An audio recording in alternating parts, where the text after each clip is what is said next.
The auctioneer brought the gavel down at $235 on a cool, clear November morning in 2006 at the Yakima Valley National Bank foreclosure auction outside Yakima, Washington. And the man in the charcoal gray three-piece pinstripe suit standing at the side of the auction tent let out a thin, clipped laugh through his teeth that turned the heads of every Yakima Valley orchard truck mechanic standing along the chain link. Holcomb West Gate was 54, 6'1", and slim as a survey rod. His thinning fair brown hair combed straight back from a high tan forehead and held with pomade, a thin, clean-shaven jaw, sharp pale gray eyes behind small round gold-rimmed spectacles balanced on the bridge of his nose, a pale Yakima Valley desk tan.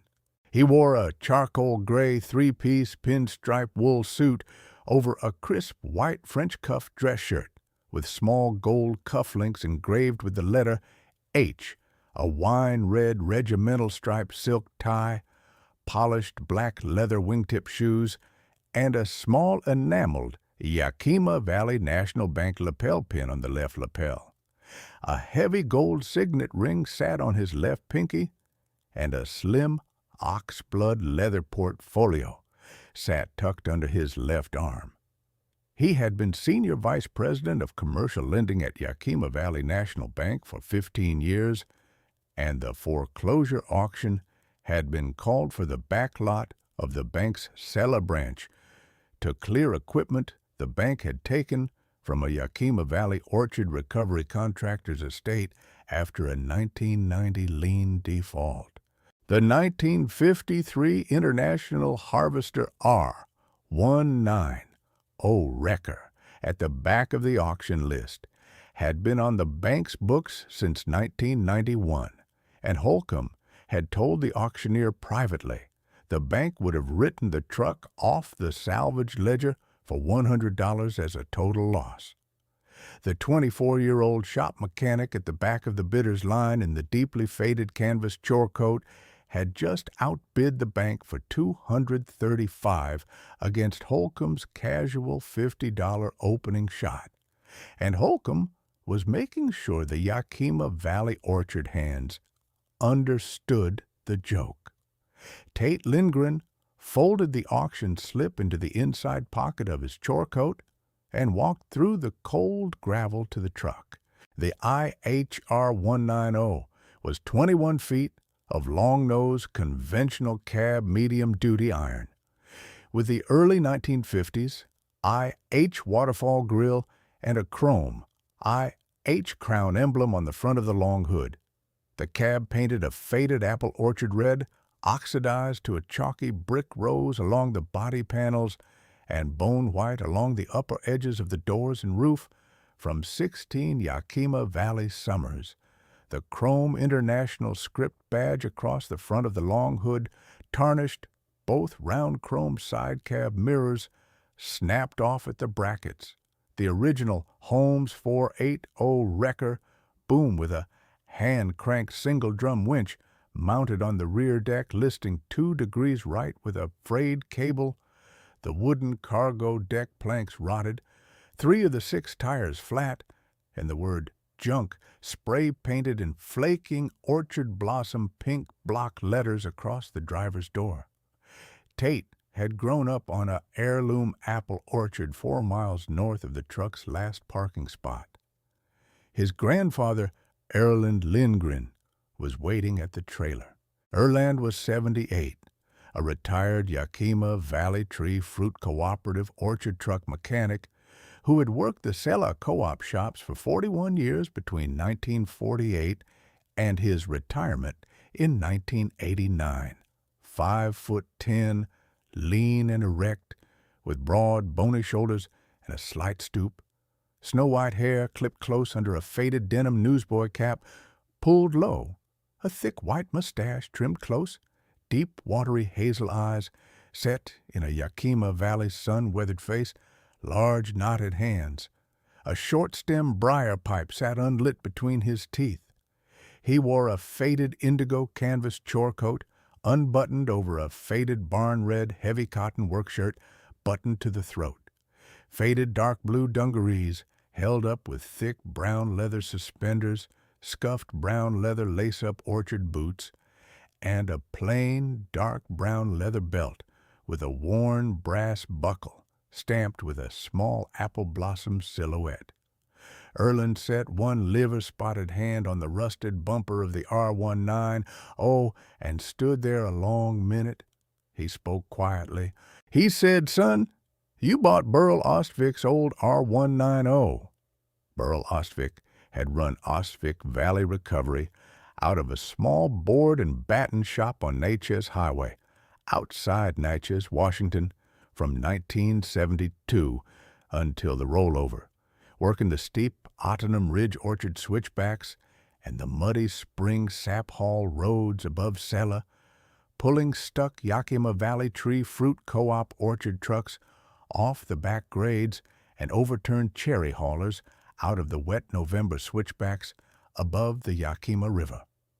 He had built the Holmes 480 wrecker boom himself onto the R-190's rear deck in 1976, with the help of two welders from the Selah co-op shop on a long Veterans Day weekend. He had married a Selah girl named Marit Renner in 1981, and they had a daughter, Ingrid, born in 1983.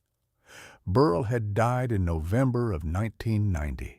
He had been working an orchard truck recovery on the steep Ahtanum Ridge switchback above Natchez in a wet November sleet when his own R-190 caught a thin glaze of ice on the unprotected outside shoulder and slid over the edge and rolled twice down a 60-foot orchard slope. He had died at the scene of a broken neck. He was 41. Ingrid was 7.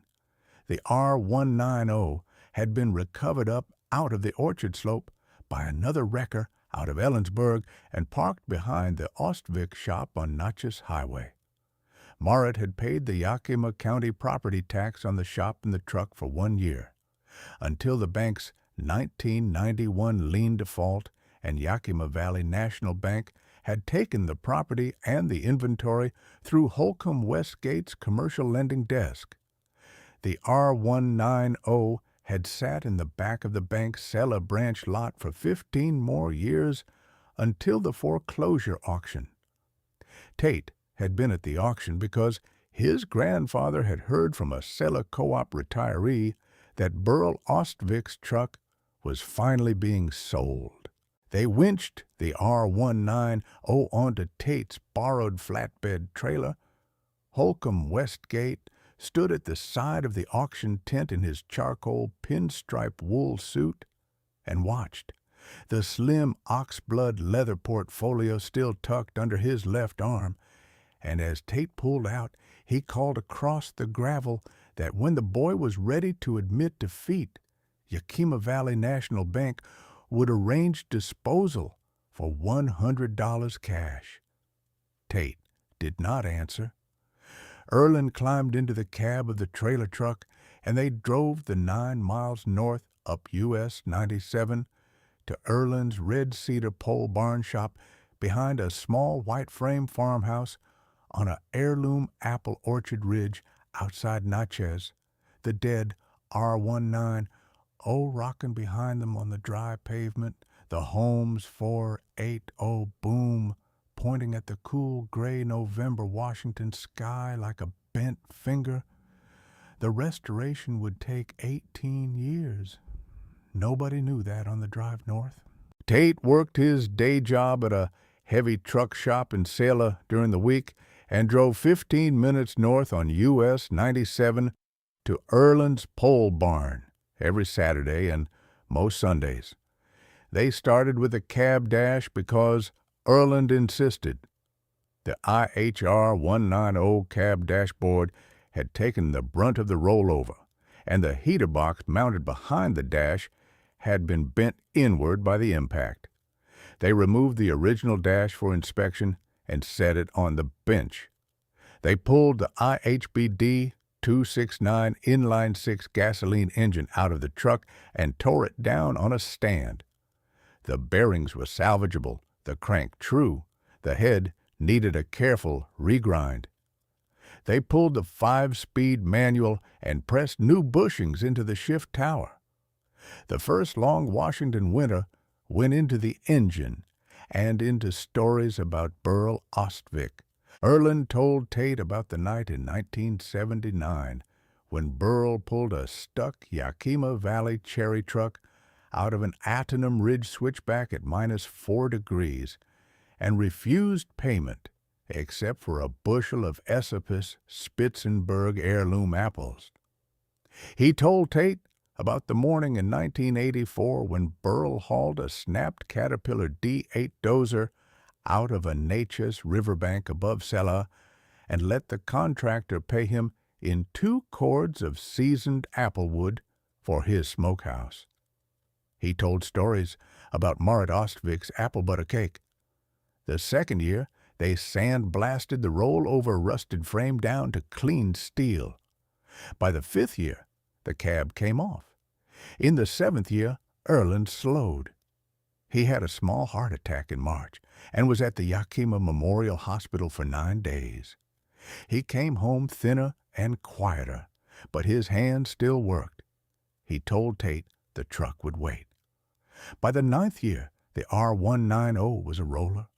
In the 11th year, Tate's daughter was born, and the work paused for a month.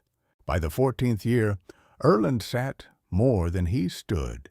He worked from a folding wooden chair beside the pole barn wood stove. The faded denim newsboy cap pulled low, the short-stem briar pipe between his teeth, pointing at what to do next.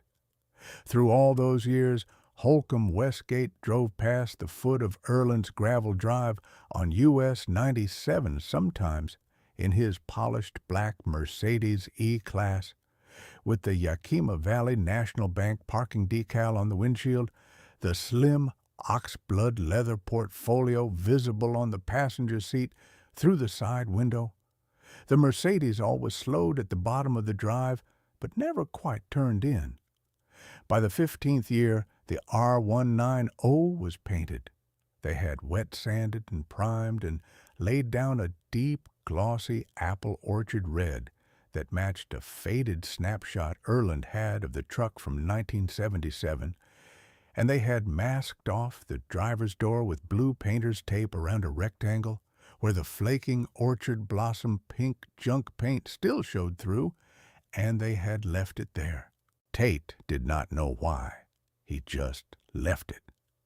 By the 17th year, the Holmes 480 boom was rebuilt with a fresh aircraft-grade single-drum cable.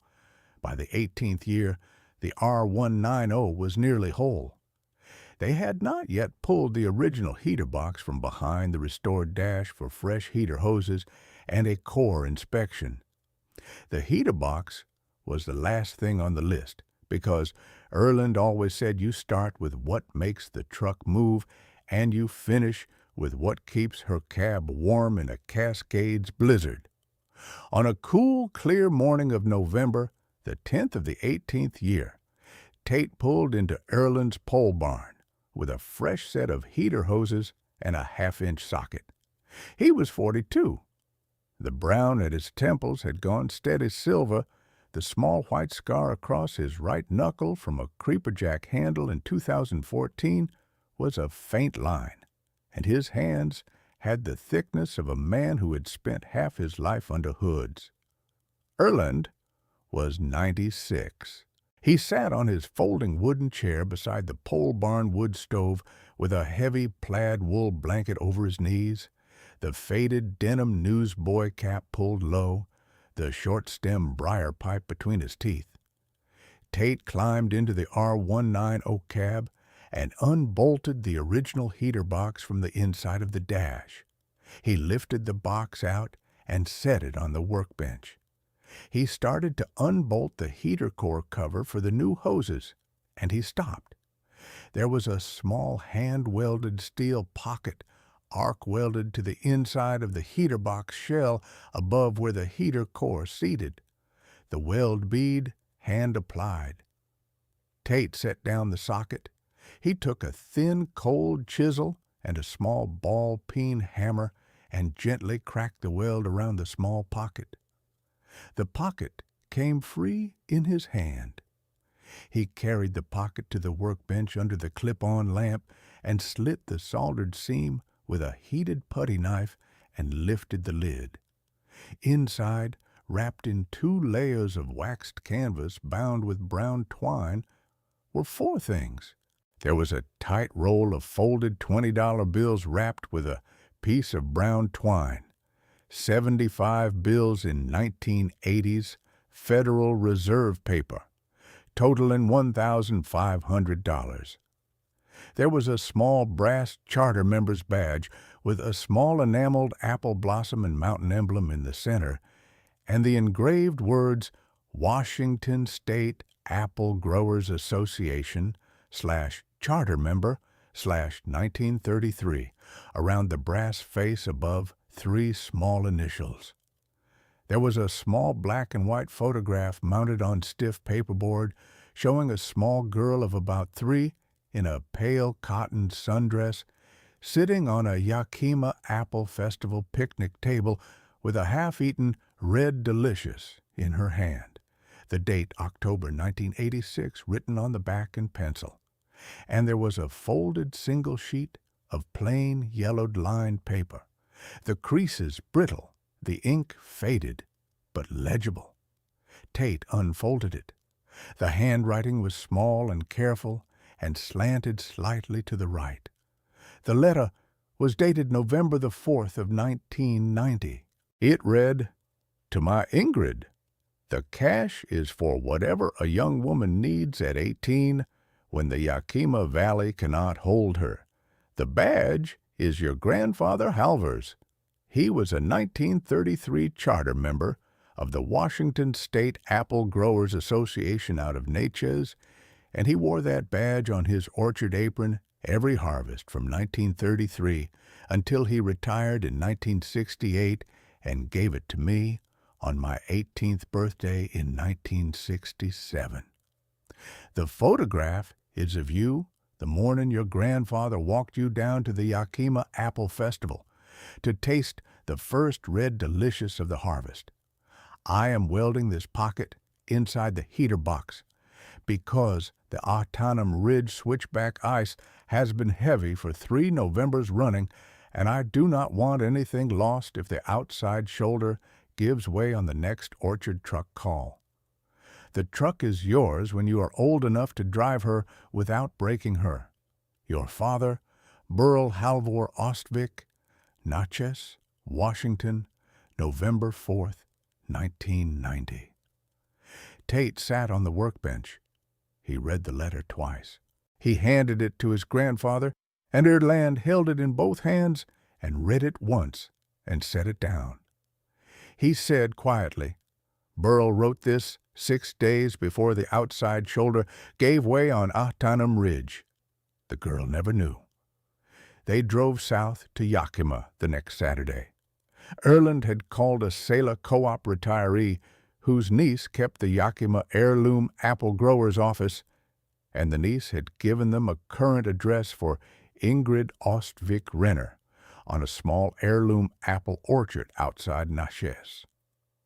They drove south on US 97 under a clear, cool November Washington morning, past long rows of bare apple trees, and parked in front of a small clapboard farm office with a hand-painted wooden sign above the door reading Ostvik Renner Heirloom Orchard. The woman who came out of the office in a faded canvas orchard apron was 41. She had Burl Ostvik's broad shoulders and her father's deep hazel eyes. She wore a faded khaki canvas orchard apron with 2 front pockets over a faded indigo cotton workshirt, faded dark blue dungarees, scuffed brown leather lace-up orchard boots, a small silver apple blossom pendant on a thin silver chain at her throat, and a thin gold wedding band on her left ring finger. Erland spoke first. He said, "Ma'am, I knew your father. He worked on his R-190 in my pole barn in 1984. My grandson here bought the International at the Yakima Valley National Bank Foreclosure auction over in Selah 18 years ago, and we have been restoring her ever since. And we found something welded inside her heater box that belongs to you." Ingrid's face changed. She brought them into a small farm office kitchen, and they sat at a round oak table, and Tate set the 4 items down, one at a time. The cash first, then the brass badge, then the photograph. He saved the letter for last. Ingrid picked up the brass charter member's badge. She turned it slowly between her fingers and read the engraving around the brass face. She said her grandfather Halvor had been a 1933 charter member of the Washington State Apple Growers Association out of Natchez, that the family had been told the badge had been sold to a Wenatchee antique dealer in 1970 after Halvor died, and that she had been looking through Yakima Valley estate sales for 30 years for that badge. She picked up the photograph. She held it for a long time. She read the letter twice. She did not cry until the second reading. She asked finally if she could see the truck. They drove her north to Erland's pole barn the next morning. Ingrid walked slowly around the R-190 3 times in the open bay. She ran her hand along the chrome IH crown emblem on the front of the long hood and the early 1950s waterfall grill. She stood at the driver's door, where the flaking orchard blossom pink junk was still masked off in blue tape. She turned to Tate and asked the price. Tate looked at his grandfather. Erland laid both hands on his knees and said, "Ma'am, the truck is yours, but not the way you mean. We are going to finish her. We are going to paint over the door so the junk is gone, and then we are going to drive her down US 97 to Natchez Highway and park her at the empty board and batten lot where Ostvik Valley Recovery stood until November of 1990. And we are going to paint your father's name on the door in clean white, the way he had it in 1972. The boy paid $235 at auction. The truck is his on the paper. The work is his by the doing. But the name on the door belongs to your father and your grandfather and you. They finished the R-190 through that winter. Ingrid drove up from her orchard every other Sunday. On the morning of April the 21st of the 19th year, they rolled the R-190 out of Erland's pole barn under a clear blue Washington sky and drove her in convoy south on US 97 to Natchez Highway and parked her facing the empty board and batten lot where Ostvik Valley Recovery had stood until November of 1990. Tate handed Ingrid a small can of deep apple red paint and a 1-inch brush. Ingrid climbed up on the running board and painted out the flaking orchard blossom pink junk on the driver's door. She waited an hour. She opened a can of clean white lettering paint, and in her father's careful slant, she painted across the door in clean, clear letters. Ostvik Valley Recovery, established 1972, old enough to drive her without breaking her. She stepped down. A polished black Mercedes E-Class went by on Natchez Highway. Holcomb Westgate was driving. He slowed almost to a stop. He looked at the R-190, at the empty board and batten lot with the apple red door and the clean white lettering. He looked at the 4 people on the gravel. He did not laugh. He drove on. The R-190 sits on Natchez Highway outside Natchez today, and the sign on the door reads, Ostvik Valley Recovery established 1972. Ingrid runs the heirloom apple orchard outside Natchez. The $1,500 sits in a small lockbox at her farm office. The 1933 Washington State Apple Growers Charter Badge sits beside it. The 1986 Yakima Apple Festival photograph is framed above her kitchen table. The letter is in a small fireproof safe in her closet. She reads it once a year on the 4th of November. If you ever see an old R-190 parked along Natchez Highway outside Natchez with the words Ostvik Valley Recovery painted on the door in clean white, slow down, roll the window down, and listen. There is a story in that truck that a bank vice president in a charcoal pinstripe suit would have written off the salvage ledger for $100, and the work was always for the daughter. Subscribe to Iron Hook Stories for a new story every day. Thank you for watching.